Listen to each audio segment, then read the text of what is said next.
પ્રજાપતિ 27 કન્યાઓ હતી, એના ચંદ્ર સાથે વિવાદ્યા હતા. ચંદ્ર ને આસક્તિ માત્ર રોહિણીમાં જ હતી. બરાબર.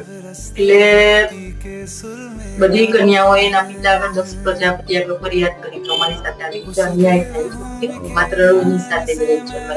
એટલે દક્ષ પ્રજાપતિએ સમજાવવાની કોશિશ કરી, પણ ચંદ્ર માન્યા નહીં. પછી એને આ રીતે શ્રાપ આપ્યો કે 15 દિવસ તમારો ક્ષય થશે અને 15 દિવસ તારું પેલું કે તને ક્ષય રોગ લાગુ થશે.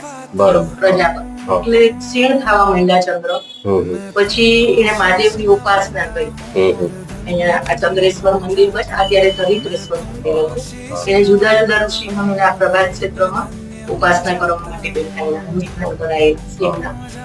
પછી ભગવાન સોમનાથ પ્રસન્ન થયા અને ચંદ્રને આશીર્વાદ આપ્યા કે આ હું આનું કોઈ શ્રાપનું બીજું નિવારણ ન કરી શકું, પણ 15 દિવસ તારી કળા થઈ